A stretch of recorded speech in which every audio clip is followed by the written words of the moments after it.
काय तुम्हालाही मुतखडा झालेला आहे आणि मुतखड्या अजूनही तुम्हाला रामबाण असं औषध भेटलेलं नाही, मग आता काळजी करायची गरज नाही. ऑनलाईन आपण घरगुती असा उपाय एकच नंबर आहे बरं का. आणि हा मुतखडा आपला फक्त 3च दिवसात नीट होणार आहे.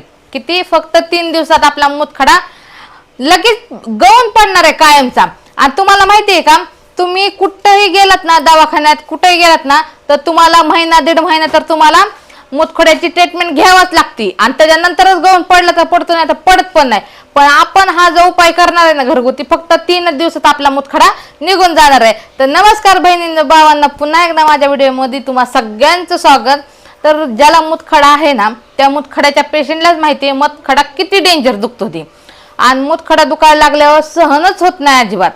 कारण की मुतखडा असा प्रकार आहे ना की थंडी ताप आलेला एक टायमाला परवडतो, किंवा दुसरं काय दुखणं असलं तरी आपल्याला बरं वाटतं. डोकं दुखत असू, पोट दुखत असू आपलं साधं, तरी काय वाटत नाही. पण पोट दुखण्यापेक्षा ही मुतखडा दुखणं लय म्हणजे लय बेकार आहे बरं का. मुतखडा दुखायला लागला ना तर मुतखडा लोळतो माणसाला अक्षरशः. कितीही माणूस धनधाकट असू द्या, लोटांगण घेतं रोडला, इतका मुतखडा दुखत असतो. त्यामुळे आपल्याला काय करायचंय, घरगुती असा उपाय करायचा ना की हा मुतखडा आहे ना आपला 3 दिवसात गळून पडतो. 3 दिवसात आपल्या पोटात निघून जातो मुतखडा. मग आता हा मुतखडा सगळ्यांनाच होत असतो, म्हणजे महिलांना पण होत असतो आणि पुरुषांना पण होतो. तर आपल्या बहिणींना आणि भावांना दोघांनाही ह्या औषधाचा फायदाच भेटणार आहे बरं का. तर आता बरेच वेळेस काय होतं माहिती का, आपण दवाखान्यात जात असतो, मग दवाखान्यात गेल्याच्या नंतर आपल्याला सांगतात की सोनोग्राफी करा. कारण की डॉक्टर लोक सोनोग्राफी केल्याशिवाय मुतखड्यावर काही इलाज सांगत नाहीत. आणि परत बी काही एवढा लांब एकदम भारी उपाय सांगत नाही. पण सांगताना काय करतात माहिती का, पहिले तर म्हणतात हा तुमचा मुतखडा दुखतोय ना, जावा सोनोग्राफी करून या. सोनोग्राफी केल्याच्या नंतरच आम्हाला कळन की खडा किती मोठा आहे किंवा बारका आहे, त्याच्यावर आम्हाला तुमच्यावर इलाज करा येईल. तर कधी पण आहे ना, डॉक्टरपेक्षा सुद्धा आहे ना आपले आयुर्वेदिक औषधं भरपूर असे गुणकारक असतात. आणि आयुर्वेदिक औषधं जर आपण घेतले तर आपला मुतखडा लगेच नीट होतो. हे लय लोकांना माहिती. कारण की ज्यांनी आयुर्वेदिक औषधं घेतलेत ना, त्यांचा मुतखडा आतापर्यंत नीट पण झालेला असणार आहे. कारण की आयुर्वेदिक औषधच गुणकारक जास्त असतं बरं का. म्हणजे भरपूर असे फायदे देत असतं आयुर्वेदिक औषध. त्यामुळे आपल्याला घरगुती आयुर्वेदिकच औषध वापरायचंय. आणि हे आयुर्वेदिक औषध आहे ना आपल्याला कसं वापरायचंय, म्हणजे ते कसं औषध बनवायचे, त्यानंतर कसं वापरायचंय, ते खायचंय प्यायचंय काय करायचंय, त्यानंतर किती दिवस काय हा उपाय आपल्यावर करायचा आहे, ज्या कारणाने 3 दिवसात हा आपला मुतखडा गळून पडणार आहे. तर हा इलाज कसा करायचा हे सगळं मी ह्या व्हिडिओमध्ये तुम्हाला सांगणार आहे. फक्त व्हिडिओ कुठेही स्क्रिप्ट करू नका. कारण की तुम्ही जर व्हिडिओ स्क्रिप्ट केला ना तर तुम्हाला कळणार नाही नेमकं आपण काय केलंय. आणि तुम्ही अर्धवट माहिती घेऊन काहीच करू नका. कारण की तुम्ही केली जरी अर्धवट माहिती घेऊन ना तुम्ही काय केलं तरी तुम्हाला त्याचा 100% असा फरक जाणवणारच नाही. आणि त्याच्यानंतर तुम्ही काय म्हणणार की ताईने हिला सांगितलं पण आम्हाला काय फरक पडला नाही. त्यामुळे तुम्ही व्हिडिओ स्क्रिप्ट करत जाऊ नका. व्हिडिओ जर स्क्रिप्ट केला तर तुम्हाला काहीच माहिती भेटत नाही पूर्ण. आणि त्याच्यानंतर तुम्ही मला कमेंट करता की ताई तुम्ही असं म्हणलात तसं म्हणलात. तुम्ही व्हिडिओ शेवटपर्यंत बघत जावा, पूर्ण बघत जावा, जेणेकरून मी काय काय बोलते हे पण तुमच्या ध्यानात आलं पाहिजे, कळालं पाहिजे तुम्हाला. आणि मी एकदम साध्या सोप्या भाषेत सांगते बरं का सगळं सांगताना, की ही भाषा तुम्हाला कळणारच. आता सगळ्याच लोकांना ही माझी जी भाषा आहे ना ही साधी सोपी आहे एकदम. त्यामुळे सगळ्याच लोकांना ही भाषा लगेच समजते. आणि मी माझ्या समजवण्याची पद्धत मी एकदम सोपी आहे. त्यामुळं बरेच जणांना ही माझी भाषा आणि माझी समजवण्याची पद्धत सुद्धा आवडते बरं का. बरेच भावांची बहिणींची मला कमेंट येते की ताई तुम्ही एकदम भारी समजून सांगता, तुमची ही सोपी पद्धत एकदम आम्हाला आवडते बरं का, एकदम सोप्या पद्धतीत तुम्ही सांगता. त्यामुळे मी सगळ्यांनाच अशी सोप्या पद्धतीत सांगते. तर हा इलाज जर तुम्ही मुतखड्याचा केला ना त्याच्यानंतर तुम्हाला कधीच दवाखान्याची पायरी सुद्धा चढायची गरज नाही. कधीच दवाखान्याची पायरी चढायची गरज नाही, कधी दवाखान्यात जायची गरज नाही, इंजेक्शन घ्यायची गरज नाही. कारण की आपल्याला गेलो ना आपण दवाखान्यात तर आपल्याला पहिल्यांदा तर इंजेक्शन देतात, इंजेक्शन राहिलं तर बरा, नाही तर लगेच आपल्या सोनोग्राफीला पाठवतात. सोनोग्राफी जितके खडे निघतील त्याच्या हिशोबाने आपल्याला सलाईन लावतात. सलाईन कशासाठी लावत असतात, कारण की सलाईनमध्ये पाणी असतं आणि त्या पाण्यात आपल्याला गोळ्या औषधं म्हणजे इंजेक्शन सोडलेले असतात. आणि त्यांनी प्रेशरने मुतखडे पडतील असं वाटत असतं, त्यामुळे सलाईन लावत असतात. आणि काय होतं माहिती का, बरेच जणांना सलाईन लावली ना तरी त्यांचे मुतखडे पडतच नाहीत. आता बरेच लोकांना अनुभव असन बरं का, ज्या पण बहिणी भाव हा व्हिडिओ माझा बघतात ना त्यांना माहीत असन, त्यांना अनुभव आलाच असन की सलाईन लावल्याच्या नंतर सुद्धा काय काय बहिणींचा भावांचा खडा अजिबात पडत नाही. आणि कुणाला बारके खडे असतात, कुणाला मोठे खडे असतात.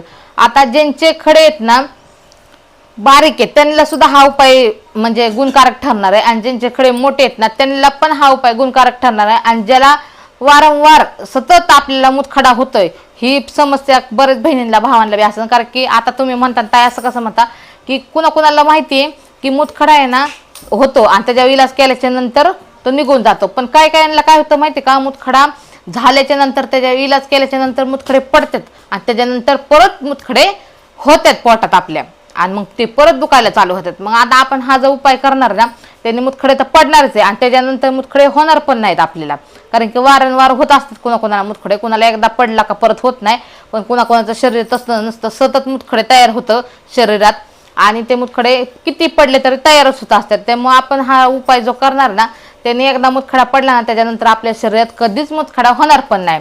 तर हा उपाय कसा करायचा आहे चला आपण बघूया. तर आपण करूया आपल्या व्हिडिओला सुरुवात, आणि मी जसं बनवते सेम तसंच तुम्ही बनवा. तर चला पहिल्यांदा आपल्याला गॅसपाशी जायचे आणि गॅसपाशी गेल्याच्या नंतर काय करायचे कसं करायचं हे सगळं तुम्ही बघा. तर आता आपण आलेले गॅसपाशी आणि आपल्याला सगळ्यात पहिल्यांदा गॅस पेटवून घ्यायचा आहे आणि त्याच्यावर असं एक पातेलं ठेवायचंय आणि इथं आपण 1 ग्लास पाणी घेतलेलं बरं का, जे आपण पाणी पित असतो ना ते पाणी नॉर्मल पाणी, तर आपण 1 ग्लास पाणी घेतलेलं आहे आणि इथं टाकलेलं आहे पातेल्यात. आणि आता आपल्याला काय करायचंय माहिती का, अजून थोडंसं पाणी घ्यायचंय, थोडंसं तरी मी अर्धा ग्लास इथं पाणी घेतलेलं बरं का. तर आपल्याला अर्धा ग्लास पाणी का घ्यायचंय, कारण की अगोदर आपण 1 ग्लास पाणी ओतलेलं आहे त्याच्यात आणि त्याच्यानंतर हे अर्धा ग्लास पाणी घेतलेलं आहे, हे पण आपल्याला त्यात ओतून घ्यायचंय. तर आता आपण इथं 1.5 ग्लास असं पाणी टाकून घेतलेलं बरं का. तर त्या 1.5 ग्लासचं पाण्याचं आहे ना फक्त आपल्याला 1च ग्लास पाणी करायचं. आणि आता ह्या पाण्यात काय काय टाकायचंय ते मी तुम्हाला दाखवते. तर आता हे तुम्ही बघू शकताय, तर हा तेजपत्ता आहे. काय तेजपत्ता, तर बरेच जण ह्याला तेजपत्ता पण म्हणतात आणि कोण कोण तमालपत्र सुद्धा म्हणतं बरं का. मसाल्याचे जे खडा मसाला जो असतो त्यात हे तमालपत्र भेटतं, तमालपत्र किंवा तेजपत्ता म्हणा, दोन्ही एकाच नाव आहे, फक्त तेजपत्ता कोण म्हणतं कोण तमालपत्र म्हणतात. आपल्याला इथं तेजपत्त्याचा वापर करायचा आहे बरं का. तर आता आपण 1.5 ग्लास पाणी घेतलंय, त्याचा उकळून फक्त आपल्याला 1च ग्लास पाणी करायचंय आणि त्यात आपल्याला हे तमालपत्र टाकायचंय बरं का. तर आता 1 ग्लास पाण्याला आपल्या तमालपत्र इथं किती टाकायचे ते सांगते मी तुम्हाला. तर इथं आपल्याला फक्त एवढे तमालपत्र टाकायचे, किती इथे 2 आहेत, फक्त 2 तमालपत्र टाकायचे आपल्याला एका ग्लासला. फक्त 1च ग्लास पाणी प्यायचं, त्याच्या जास्त प्यायचं पण नाही बरं का, प्रमाण कमी जास्त करायचंच नाही, एक म्हणजे एकच प्रमाण ठेवायचं, कारण की ना आपल्याला फक्त 1च ग्लास पाणी करायचं.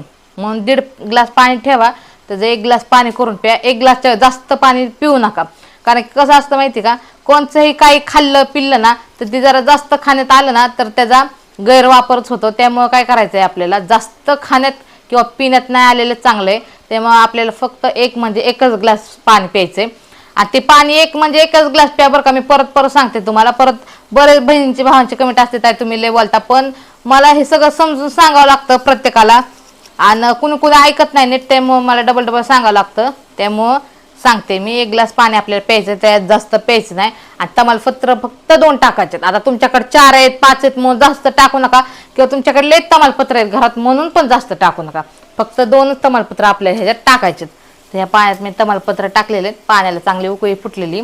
तर आपल्याला हे आहे ना मिश्रण व्यवस्थित एकदम पाण्यात आहे ना मिक्स होऊ द्यायचं आहे, म्हणजे तमालपत्र आहे ना हे चांगलं पाण्यात ह्या शिजू द्यायचंय. कवर शिजू द्यायचं, तर जवळ ते अर्धा ग्लास पाणी आटत नाही तोपर्यंत.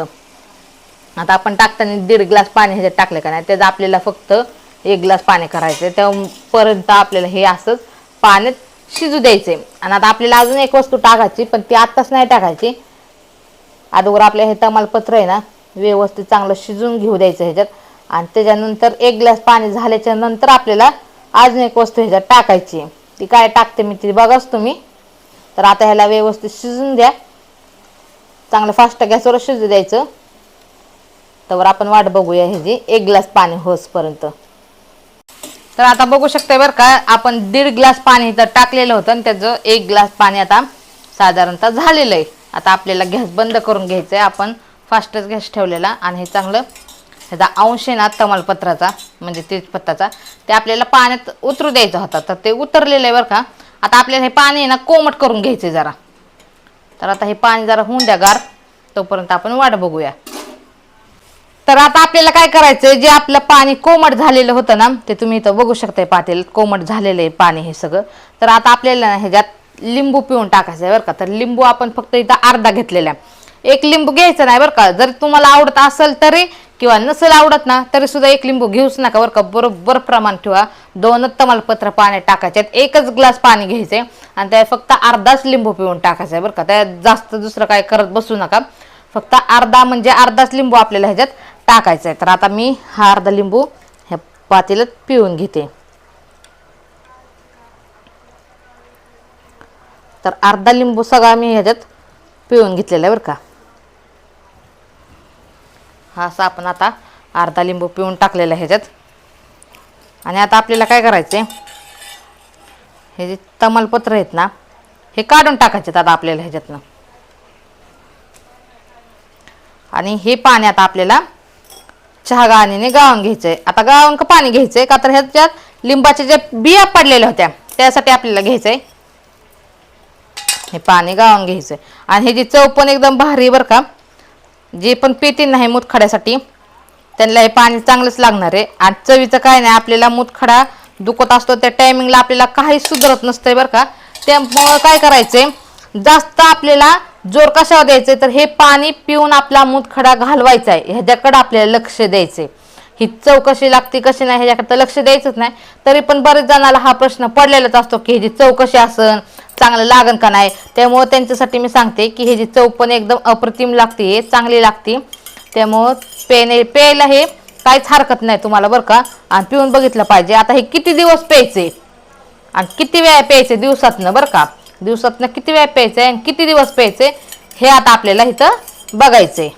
तर आता हे पाणी ना कोमट आहे बरं का. आणि आपल्याला जरासं कोमट असतानाच प्यायचंय. एकदम कोमट असताना म्हणजे एकदम गरम गरम सोडू नका बरं का घशात. कारण की एकदम गरम गरम जर ही घशात सोडलं ना तर आपला घसा भाजन. त्यामुळे मुतखडा तर लांबच राहील, आपला घसाच भाजून निघेल. त्यामुळे काय करायचंय, हे जरा कोमट असताना मिश्रण आपल्याला प्यायचंय. आता हे किती दिवस प्यायचंय काय प्यायचंय सगळंच मी तुम्हाला इथं सांगणार आहे बरं का. कारण की तुम्हाला सगळं लक्ष देऊन बघायचंय. आज जसं मी काय करेल तसंच करा बरं का. वेगळं काहीच असं करू नका. तर आता आपल्याला काय करायचं, हे जे पाणी आहे ना जरा कोमट झाल्याच्या नंतर थोडं थोडं करून प्यायचंय. तर चांगलं लागतंय बरं का पाणी पण हे. आणि थोडं थोडं करून ह्याला पिऊन टाकायचंय.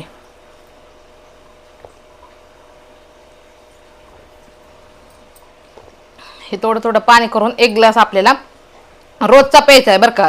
आता मी तुम्हाला सांगते की हे किती दिवस प्यायचं आणि कसं प्यायचंय. तर हे पाणी आहे ना आपल्याला दिवसातनं 2 टाइम प्यायचे. किती टाइम प्यायचे तर 2 टाइम प्यायचे. दिवसातनं 2 टाइम प्यायचे आणि 3 दिवस प्यायचे. सगळ्यांनी जर व्हिडिओ स्क्रिप्ट करू नका ह्याच्यासाठी सांगत असते मी. कारण की काय करत असतात, व्हिडिओ स्टार्टिंग करतात कुठं तर बघतात हा हे असं केलंय ना मग तसंच करायला बघतात आणि तसंच करतात. तुम्ही पूर्ण व्हिडिओ बघत नाही ना त्यामुळे मी काय सांगते ते तुम्हाला लवकर कळत नाही.